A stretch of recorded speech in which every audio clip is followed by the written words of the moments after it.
એ કૃષ્ણ શબ્દની આગળ શ્રી લગાવ્યો છે. તો એ શા માટે? તો કીધું અભિયુક્ત નામોચ્ચારણે શ્રી શબ્દ પ્રાક પ્રયોજ્ય ઇતિ શિષ્ટાહ.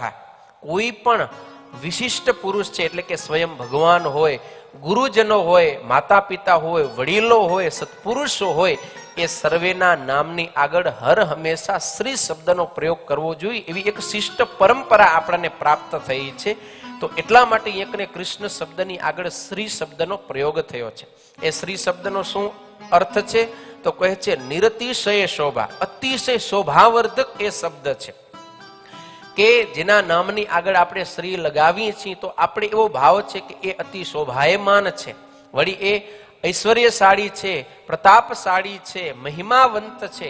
એટલા માટે જ આપણે સંતોના નામની આગળ, આચાર્ય મહારાજના નામની આગળ, ભગવાનના નામની આગળ કે મોટા વડીલો સત્પુરુષોના નામની આગળ શ્રી એવા શબ્દનો આપણે પ્રયોગ કરીએ છીએ. વળી એ શ્રી કૃષ્ણ કોણ છે? તો કે વસુદેવ નંદનમ વિષ્ણુમ શ્રી કૃષ્ણમ. એ વસુદેવ નંદન છે, વસુદેવજીના પુત્ર છે શ્રી કૃષ્ણ.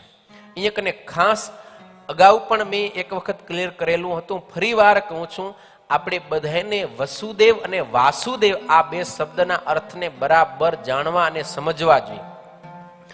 વસુદેવ છે એ ભગવાન શ્રી કૃષ્ણના પિતાનું નામ છે અને વાસુદેવ છે એ સ્વયં શ્રી કૃષ્ણનું પોતાનું નામ છે. પણ અત્યારે જગતની અંદર ઘણાને ખબર નથી હોતી એટલે પછી વાસુદેવ પણ કેને કહે છે? ભગવાન શ્રી કૃષ્ણના પિતાને જ વાસુદેવ કહે. પણ એ વાસુદેવ નથી, એ વસુદેવ છે. એટલે વાસુદેવ ઘરે કૃષ્ણ જન્મ્યા, વાસુદેવની ઘરે કૃષ્ણ ન જન્મે, વસુદેવની ઘરે વાસુદેવનો જન્મ થાય. સમજાય તમને? એટલે વસુદેવસ્ય અપત્ય પુમાન ઇતિ વાસુદેવ. વાસુદેવ એ શ્રી કૃષ્ણ અર્થ કરનારો શબ્દ છે. વસુદેવ છે એ શ્રી કૃષ્ણના પિતાનું નામ છે. એટલા માટે કહે છે વસુદેવ નંદનમ. વસુદેવ નંદન છે, વિષ્ણુ એ શ્રી કૃષ્ણ છે. તો એ રીતે આપણે ખાસ ગમે ત્યાં શબ્દનો પ્રયોગ કરતા હોય તો ધ્યાન રાખવું જોઈએ. ઘણી વખત મોટા મોટા કીર્તનકારો હોય, સાહિત્યકારો હોય, મોટા, એટલા માટે હું ક્લિયર કરું છું કે એ મોટા વ્યક્તિ દ્વારા જ્યારે આવી રીતે રજૂઆત થાય છે ત્યારે ઘણા બધાને કન્ફ્યુઝન ઊભું થાય અને માણસો મિસગાઈડ થાય છે. એટલે આ બધાને આપણે ધ્યાન રાખવું જોઈએ. વસુદેવ ભગવાન શ્રી કૃષ્ણના પિતા છે, વાસુદેવ સ્વયં શ્રી કૃષ્ણ પોતે છે. એટલે ભગવાનને માટે વાસુદેવ શબ્દ વપરાશે અને ભગવાનના પિતા જે છે વસુદેવજી, એના માટે હર હંમેશા વસુદેવ શબ્દનો પ્રયોગ કરવો, પણ વાસુદેવ શબ્દનો પ્રયોગ ક્યારે કરવો જોઈએ નહીં. તો અહીંયા કને એ શ્રી કૃષ્ણનું ધ્યાન કરવામાં આવ્યું છે, કારણ કે તમામ વેદો, ઉપનિષદો, પુરાણો કહે છે કે એ શ્રી કૃષ્ણ છે ને ધ્યાન કરવા યોગ્ય છે. કારણ કે જે ધ્યાન કરવા યોગ્ય એનું જ ધ્યાન કરાય, ધ્યાન કરવા યોગ્ય નથી એનું ક્યારે પણ ધ્યાન કરાતું નથી. તો સતાનંદ સ્વામી એવા પણ બહુ પ્રમાણો આપ્યા છે કે આ શ્રી કૃષ્ણનું ધ્યાન કર્યું છે એ સર્વદા સદા ધ્યાન કરવા યોગ્ય છે. એટલા માટે જ ભગવાન શ્રી કૃષ્ણએ એમનું મંગલાચરણમાં ધ્યાન કરેલું છે. વળી આ શ્રી કૃષ્ણ છે પૂર્ણ અવતારી છે, કારણ કે ભાગવતના પેલા સ્કંદના 3 અધ્યાયના 28મા શ્લોકમાં કહ્યું છે કૃષ્ણસ્તુ ભગવાન સ્વયં. કૃષ્ણ છે ને એ સ્વયં ભગવાન છે એમ ભાગવત શાસ્ત્રની અંદર કહેલું છે. પછી કહ્યું છે ચિંતયામી, એ ભગવાન શ્રી કૃષ્ણનું હું મારા હૃદયને વિશે ધ્યાન કરું છું.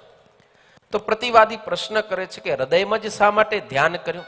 મનમાં ધ્યાન ન કર્યું, નાભીમાં ધ્યાન ન કર્યું, અહીંયા ભ્રકુટીની વચ્ચે ધ્યાન ન કર્યું, હૃદયમાં શા માટે ધ્યાન કર્યું છે? તો કહ્યું છે કે પરમાત્માનું ધ્યાન કરવા માટે હર હંમેશા હૃદય છે ને ઉત્તમ સ્થાન મનાયેલું છે. શા માટે? તો કે આપણે જે આત્મા છીએ, આત્મા જીવાત્માનો વાસ હંમેશા હૃદયાકાશની વિશે બતાવેલો છે. છાંદોગ્ય ઉપનિષદની અંદર કહ્યું છે સવા એસ આત્મા હૃદિ તસ્ય તદેવ નિરુક્તમ હૃદયમિતિ તસ્માદ હૃદયમ. હર હંમેશા આત્મા હૃદયને વિશે રહ્યો છે ને એ આત્માને વિશે પરમાત્મા રહેલા હોવાથી આપણે હૃદયને વિશે જ પરમાત્માનું ધ્યાન કરવું જોઈએ. આવી રીતનું વેદનું એટલે કે ઉપનિષદોનું કહેવું છે. વળી યોગશાસ્ત્રમાં પણ કહ્યું છે હૃદયાકાશે તુ યદ પદ્મમ. આપણા હૃદયાકાશને વિશે પદ્મ છે અને એની અંદર પરમાત્માનો નિવાસ છે. તો ત્યાં કને આપણે પરમાત્માને ધારી અને ધ્યાન કરવું એ ઉત્તમ મનાયેલું છે. આ માટે ભગવાન શ્રી હરિએ આ શિક્ષાપત્રીના પ્રથમ ધ્યાનરૂપ મંગલાચરણ શ્લોકની અંદર હૃદયાકાશને વિશે પરમાત્માનું ધ્યાન કરવાનો નિર્દેશ કરેલો છે.